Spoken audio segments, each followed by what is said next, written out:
네, 우리 잠시 기도하도록 하겠습니다. 하나님 아버지, 오늘 이렇게 수요일 저녁에도 하나님의 이름을 찬양하고 또 하나님께 영광을 돌리며 예배드릴 수 있게 하심에 감사합니다.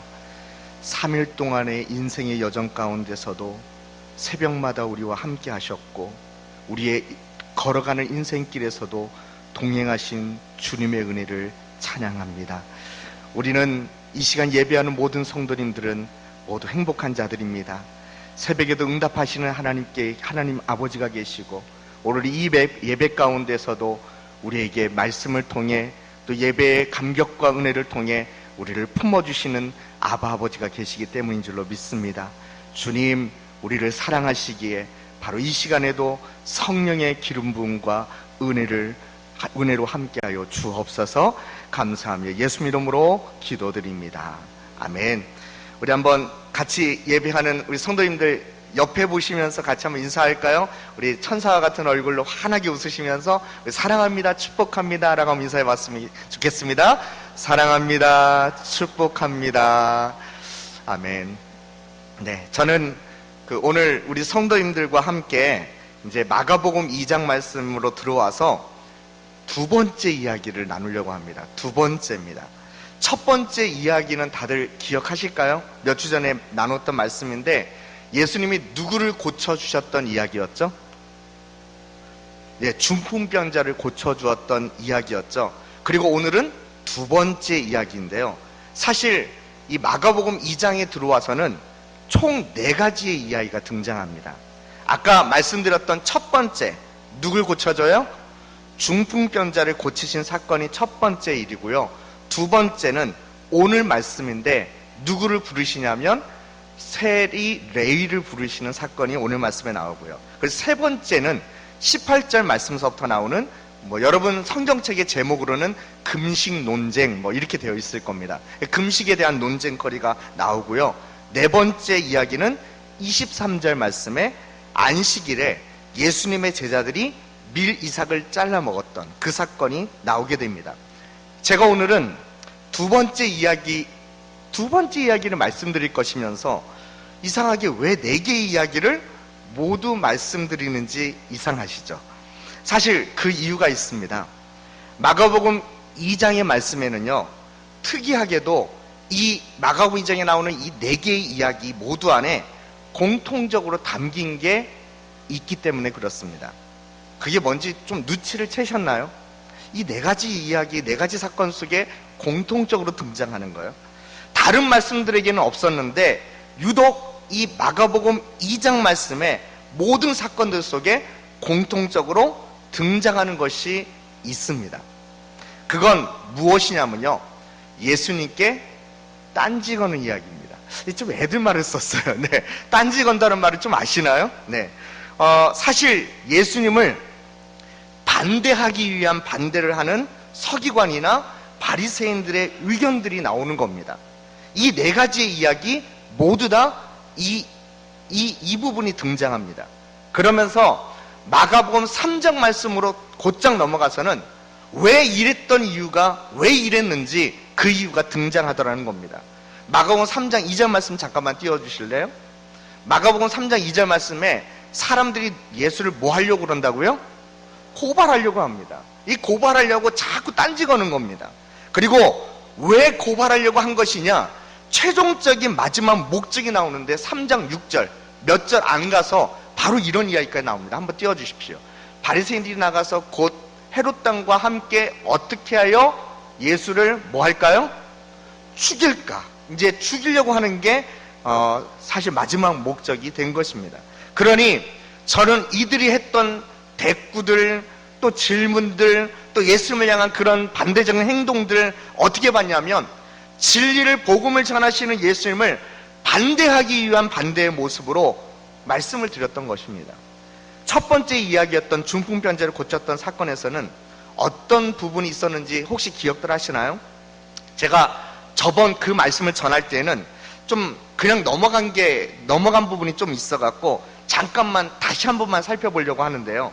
예수님이 이 중풍병자를 예수님이 이 중풍병자를 메워가지고 왔던 바로 그 네 사람, 그렇죠? 그들의 무엇을 보셨다고 저번 말씀에 말씀드렸죠? 기억나세요? 그들의 뭐를 보시고 그들의 믿음을 보시고 라고 이렇게 말씀하셨죠. 한번 마가복음 2장 5절 말씀입니다. 한번 같이 읽어볼까요? 마가복음 2장 5절 시작.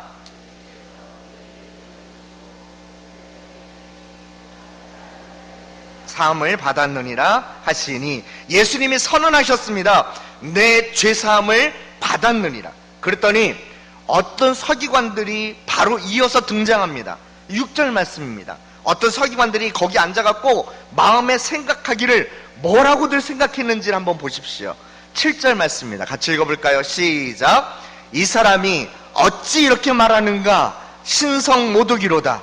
오직 하나님 한 분 외에는 누가 능히 죄를 사하겠느냐? 어허허, 이 사람이 뭐라는 짓거리요? 이 충청도 사거리로 조금 심한 말로 이렇게 말씀드렸지만요, 이거 신성모독이야. 하나님 한 분 외에 누가 능히 죄를 사할 수 있겠는가? 어허, 이러고 있었던 것입니다. 이렇게 생각을 하는 이 사람들, 이들의 생각을 예수님이 아시고 10절 말씀에 이런 말씀을 하시죠. 한번 같이 읽어볼까요? 시작. 그러나 인자가 땅에서 죄를 사하는 권세가 있는 줄을 너희로 알게 하려 하노라 하시고 여기까지만요. 성도 여러분, 예수님과 이 서기관들, 이 둘의 관점이 서로 전혀 다르지 않습니까? 예수님이 왜 중풍병자에게 내 죄 사함을 받았느니라 말씀하셨을까요? 그 사람의 병도 중했죠. 그런데 예수님은 그 사람의 죄를 사해 주시면서 그 영혼까지 구원해 주시는 이 놀라운 주님의 사랑까지 표현하시지 않습니까? 예수님은 죄를 사하는 권세가 있었는데 그 죄를 사해 주시기 위해 십자가를 지러 오신 분 아니신가요? 이보다 더 큰 사랑이 어디에 있겠습니까? 그런데 이 서기관들은 뭐만 생각하고 있나요? 예수님의 사랑? 아니었습니다. 예수님의 능력, 예수님의 복음의 말씀, 그런 건 그들 속엔 전혀 받아들여지지 않았습니다. 최소한 그들에게 이 불쌍한 중풍병자조차도 전혀 그들 눈엔 들어오지 않았던 겁니다. 그들은 오직 그들이 세운 율법만 떠올렸던 것입니다. 그걸 기준으로, 그걸 기준 삼아 그것을 어긴 예수님, 그래서 신성모독이라고 하면서 예수님을 정죄하였던 것입니다. 전혀 예수님의 마음이 어디 계신지, 이 예수님을 보내신 하나님 아버지의 마음이 우리 같은 불쌍한 인간들을 고치시고 구원하시기 위함이라는 이 말씀, 그들은 전혀 바라보지 못하였던 것입니다. 혹시 저번 그 말씀 살짝 기억나시나요? 예수님이 보셨던 그들의 믿음 가운데 그중 하나에 이런 말씀을 드렸죠. 이웃을 사랑하는 믿음도 그들이 가지고 있었다고 말씀드렸었죠. 중풍병자를 메워 가지고 왔던 이 네 사람, 그 친구를 꼭 이 예수님 만나야 할 사람을 사랑했기 때문에 그들이 그거 메고 오는 게 얼마나 힘들었겠습니까? 그러나 그 수고도 감당하고요, 그 포기할 만한 그 환경에도 넘어지지 않고 예수님 앞에 반드시 나왔던 거 아닙니까? 반대로 이 서기관들에게는 사람을 사랑하는 마음이요? 전혀 찾아볼 수 없지 않습니까? 그들에겐 이웃을 사랑하라는 하나님의 말씀도 없고요, 오직 자기들이 지키는 그 율법을 기준 삼아 다른 사람, 다른 자기 이웃들을 판단하고 정죄하는 일만 하기에 너무나도 바빴던 겁니다. 저번 말씀에 이어 다시 한번 예배하는 우리들 자신을 한번 생각해 보셨으면 합니다. 여러분들 가슴 속에는, 여러분들 그 마음 안에는 이런 이웃을 사랑하는 마음이 담겨져 있으신가요? 아니면 내 신앙 원칙을 가지고 다른 성도들, 아니면 다른 이웃들을 판단하고 정죄하는 일을 너무나 쉽게 해버리진 않으셨습니까? 우리 이번 미랄 추수잔치를 하면서 다들 각자의 삶 속에서 전도들 열심히 하실 텐데요, 정말 우리 가슴 속에 이 이웃을 사랑하는 이 마음으로, 이 이웃을 불쌍히 여길 수 있는 이 주님의 마음으로 전도해 보는, 그들에게 복음을 전해보는 믿음의 성도님들이 되시길 간절히 축원합니다. 그런데 오늘 말씀도 한번 보십시오. 여기도 똑같은 모습이 또 나옵니다. 한번 14절 말씀을 같이 한번 보도록 할까요? 14절 말씀 함께 있습니다. 또 시작. 또 지나가시다가 그에게 이르시되 나를 따르라 하시니 일어나 따르니라. 예수님이 한 제자를 또 부르셨습니다. 그 부름받은 제자의 이름이 뭐였죠? 알페오의 아들 레이라고 되어 있습니다. 그의 직업은 뭐던가요? 그가 어디에 앉아 있던가요? 세관에 앉아 있는 것을 보면 그가 세리라는 직업을 갖고 있었다는 걸 알 수 있습니다. 오늘 말씀의 문제는 예수님이 부르신 그 제자가 세리였다는 게 문제였습니다. 왜요? 유대인들에게는 이 세리가 뭐죠? 로마의 앞잡이 노릇을 하며 자기 민족 피를 쪽쪽 빨아먹는 그 죄인들로 보았던 겁니다. 세금을 걷어서 로마에 바치기도 하지만 그 벌는 세금 중에서 더 이득을 남기기 위해서 어떻게 합니까? 원래 받아야 될 세보다 더 많은 세금을 걷어서 자기 배를 채우는 나쁜 놈들, 이렇게 보고 있는 겁니다. 그런데 오늘 예수님이 뭐 하신 거예요? 그 세리를 제자로 부르신 겁니다. 그리고 한술 더 떠서 뭐 하시느냐? 15절 말씀을 같이 한번 보죠. 15절 말씀 함께 읽도록 하겠습니다. 15절. 그의 집에 시작. 그의 집에 앉아 잡수실 때에 많은 세리와 죄인들이 예수와 그의 제자들과 함께 앉았으니 이는 그러한 사람들이 많이 있어서 예수를 따름이러라. 더 많은 세리들과 또 죄인들이 예수님과 그 제자들 모두가 함께 어우러져서 식사들을 같이 하고 있었던 겁니다. 자, 이걸 보고 문제가 나오죠. 16절 말씀입니다. 같이 한번 읽어볼까요? 16절도요. 시작. 바리새인의 서기관들이 예수께서 죄인 및 세리들과 함께 잡수시는 것을 보고 그의 제자들에게 이르되 어찌하여 세리 및 죄인들과 함께 먹는가? 드디어 바로 그 장면이 나옵니다. 이게 문제를 제기한 겁니다. 이제 문제를 제기한 겁니다. 아까 첫 번째 사건은 생각만 했었다면, 그렇죠? 이번에는 대놓고 문제 제기를 한 겁니다. 도저히 그들로서는 눈뜨고 볼 수 없던 장면이었기 때문인 것입니다. 왜 그런 거죠? 그들에겐 죄인들과 함께 식사하는 거요? 아니, 같이 있는 것만으로도 불결해진다고 생각했을걸요? 죄인과 식사하는 건 그들과 교제하는 것으로 당연히 알 수 있는 건데 이건 그들 상식으로는 도저히 있을 수 없는 일이거든요. 그들의 율법에서는 도저히 용납 못할 사건이었던 것입니다. 그럼 성도 여러분, 이 종교 지도자들이 생각했던 이 죄인들은 그럼 누구인 걸까요? 누가 죄인이 되는 걸까요? 그들의 율법 조항을 어기면서 살아가는 모든 사람들이 다 여기에 속한다고 여긴 거죠. 그럼 반대로 이 종교 지도자들은 그럼 죄인일까요? 아니면 의인일까요? 그 반대일까요? 그들은 당연히 죄인을 만나지도 함께 식사하지도 않는, 솔직하게 얘기하면 의인이라고 자부하지 않았겠습니까? 자기 스스로들이요. 그러니 당당하게 예수님께 이렇게 따져 물었던 것이 아니겠습니까? 어찌하여 세리 및 죄인들과 함께 먹을 수 있단 말인가? 이렇게 하고 말이죠. 자, 그러면 이들의 이런 문제 제기에 예수님의 답변을 한번 봐야 되겠죠? 그렇죠? 자, 예수님이 뭐라고 대답하시는가? 17절 마지막 절 말씀입니다. 같이 한번 읽도록 하겠습니다. 예수께서 시작. 예수께서 들으시고 그들에게 이르시되 건강한 자에게는 의사가 쓸데없고 병든 자에게라야 쓸데있느니라. 그 다음요. 네, 나는 의인을 부르러 온 것이 아니요 죄인을 부르러 왔노라 하시니라. 예수님의 이 말씀이 굉장히 중요하다는 거 아시죠? 왜 그런 줄 아시죠? 이 말씀에 예수님이 이 땅에 오신 바로 그 이유와 목적을 설명하셨기 때문에 그렇습니다. 자, 그런 예수님이 말씀하신 이 건강한 자는 누구를 가르치는 걸까요? 건강한 자는 종교 지도자들이겠죠. 자기 스스로를 건강하다고 생각했던 사람들 말입니다. 그리고 반대로 그럼 병든 자는 누구를 가리키는 건가요? 오늘 말씀만 따지면 세리 및 죄인들 아니겠습니까? 건강한 자에게는 의사가 쓸데없다고 생각했겠죠. 그럼 의사는 누구에게 가장 필요한 건가요? 병든 자에게 필요한 그런 존재가 아닙니까? 혹시 우리 성도님들 병들어서 시름시름 해본 적 있으시죠? 안 아프신 적이 있으신 분이 있을지 모르겠어요. 다들 좀 나이 많으신 성도님들 같으면 우리 실버대학 같은 데 가시면 다들 꼭 약 하나 이상씩은 꼭들 드시더라고요. 그만큼 이제 몸이 쇠해지시는 거죠.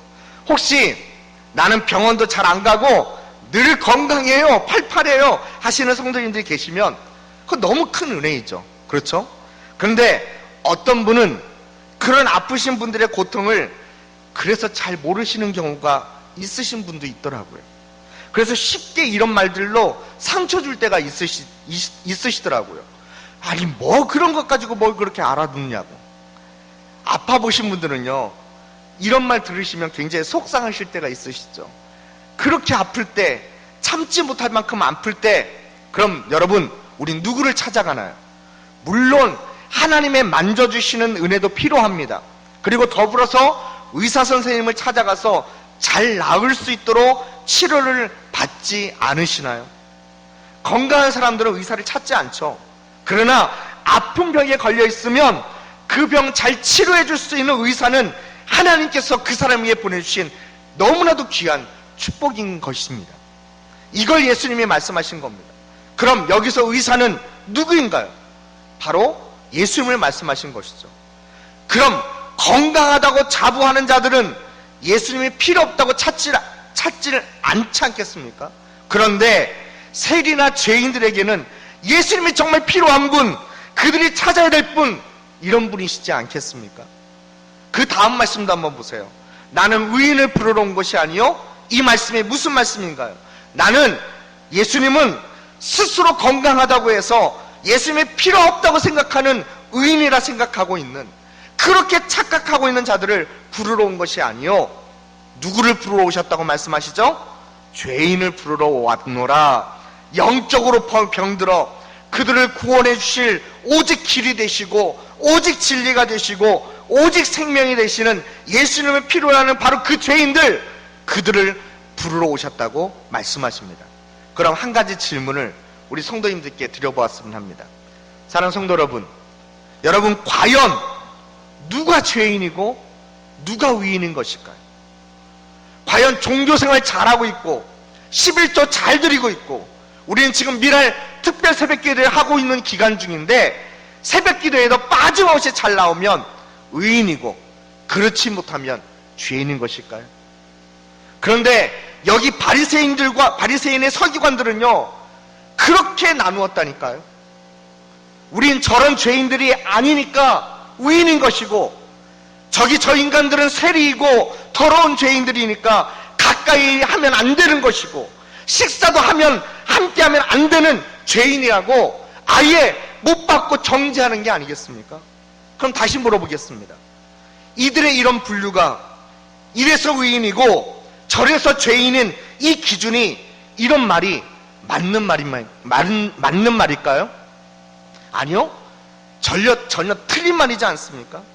심지어는 이건 하나님께서 이렇게 사람들끼리는 이렇게 분류하고 서로 이렇게 차별해서 대하고 있는 것에 얼마나 하나님께서 마음이 아프시겠습니까? 왜인 줄 아시나요? 모든 사람들은 하나님 앞에서 평등하기 때문에 그렇습니다. 이 세상은 남녀로 차별합니다. 이 세상은 노소로 다들 차별합니다. 때로는 빈부나 귀천을 가지고 사람끼리 차별하지만 하나님 앞에서 모든 사람은 어떨까요? 평등한 겁니다. 우선 첫 번째는 이 땅에 살아가는 모든 사람들이 죄인이라는 점에서 모두가 평등하고 동일하다는 거 아십니까? 이걸 부인하고 내가 좀 저 사람보다 종교생활도 잘하고 있고 믿음생활도 잘한다고 의시되고 교만해하는 거, 그건 몰라도 정말 모르는 태도이지 않습니까? 여러분, 우리 하나님 앞에서는, 그분의 공의 앞에서는요, 우리는 모두 죄인인 것입니다. 로마서 3장 10절 말씀 여러분 다 아시죠? 하나님이 이렇게 선언하고 계십니다. 한번 보여주시겠습니까?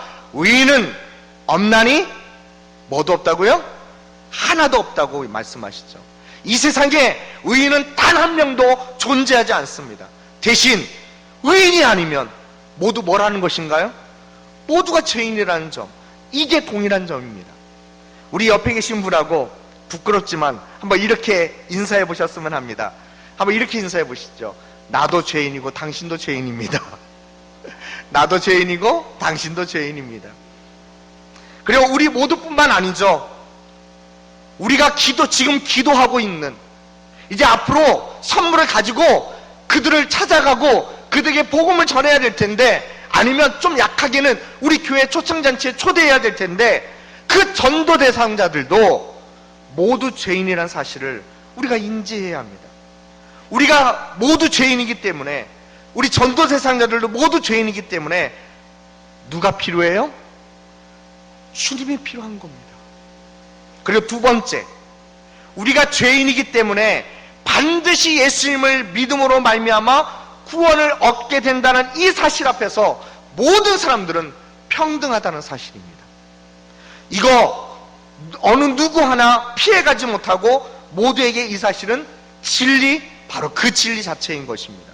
만일 누군가가 나는 예수가 없어도 얼마든지 하나님께 나아갈 수 있어요, 천국 가는 거 그거 기독교 말고도, 우리 예수님 말고도 다른 종교로도 가능합니다 라고 한다거나, 하나님과 성경은 믿지만 예수님 믿지 못하겠다고 하는 사람들, 이렇게 생각한다면요, 그 사람은 절대 구원받을 수 없는 겁니다.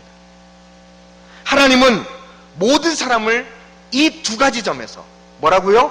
모두가 죄인이라는 점과, 그리고 죄인이기 때문에 오직 예수 그리스도를 통하여서만이 구원받을 수 있다는 이 두 가지 점에서 동일하게 여기셨습니다. 오직 예수 그리스도에 대한 믿음의 여부에 따라서 의인과 악인으로 구별하실 뿐입니다. 그래서 앞서 말씀드린 이 두 가지를 묶으면 이렇게 말씀드릴 수 있지 않을까 생각합니다. 자신이 죄인인 것을 아는 사람은 예수 그리스도를 필요로 하지만, 자신이 죄인인 것을 모르는 사람은 예수님을 무시합니다. 자신이 영적으로 심각하게 병들어서 죽은 존재가 되었다는 것을 아는 사람은 예수 그리스도의 십자가 은혜를 어떻게 해서든 붙들려고 그 앞으로 그 은혜만 바라보면서 그 십자가 앞으로 나아가 살 수 있게 되지만, 자신이 아주 건강하다고, 난 아무 이상 없고 난 내 힘으로도 충분히 살아갈 수 있어 착각하는 사람은 예수 그리스도의 십자가를 무시하고 조롱합니다. 사랑하는 성도 여러분, 지금 예배하고 있는 여러분은 어디에 속하십니까? 예수님이 정말 필요한 죄인이라는 것을 인정하고 계십니까?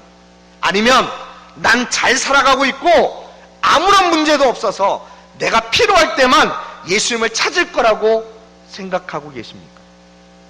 우리 은혜의 출발은요, 내가 전적으로 타락한 죄인인 것을 인정하면서 시작하는 것입니다. 죄인이라서 나에게는 소망이 전혀 안 보이는 겁니다. 죄인이라서 내가 아무리 뭘 가지고 있다 할지라도 그게 별 소용이 없는 것입니다. 그거 가지고 자랑하지 않습니다. 그거 붙들며 아둥바둥 살려고 하지 않습니다. 그리고 오직 눈을 들어 죄인인 나를 위해 십자가에서 돌아가시고 부활의 능력으로 살아나신 오직 예수님 앞으로 나아가는 자만이 살아날 줄로 믿습니다. 지금 예배한 우리 성도님들 모두도요, 한 분도 빠짐없이 우리 모두는 예수 그리스도가 필요한 줄로 믿습니다. 그분의 십자가 은혜로 살아난 줄로 믿습니다. 진정한 위원 되신, 의사가 되신 예수님을 만났기 때문에 우리의 영적인 병을 고침받고 이 죄의 짐을 풀어주시고 이렇게 주님의 자녀들이 되게 하셔 주신 줄로 믿습니다. 그럼 여기서 이런 은혜 받았다고 우리끼리 축제만 해야 할까요? 아니요, 아닙니다. 죄인을 부르러 오신 예수님이 필요하고 예수님을 꼭 믿어야 할 죄인들이 이 세상에는 너무나 많습니다. 그들을 살리기 원하시는 하나님 아버지의 마음을 오늘 예배한 우리 성도님들 모두가 시원케 해드렸으면 합니다. 그것이 뭐라고, 그것이 무엇이라고 제가 금요일날 말씀드렸죠? 이 전도하는 게 우리의 무엇이다? 사명이다라고 말씀드렸죠. 예수님의 필요한 이웃들, 예수님이 진짜 필요한 우리 태신자들에게 이 예수님을 소개하고 알려주고 예수님께로 인도해주는 우리 성도님들이 되시길 간절히 축원드립니다. 우리 태신자들에게도요, 죄인은 자신을 깨닫고 그러기 때문에 예수님이 오직 필요하다고 고백하는 이런 믿음의 귀한 변화의 역사가 일어날 수 있도록 기도하며, 또 특별히 무엇보다 이번 특별 새벽 기도회 때 더욱더 믿음으로 기도할 때에 놀랍게 그들이 변화되는 아름다운 역사들이 우리 교회 안에 넘칠 줄로 믿습니다. 기도하겠습니다.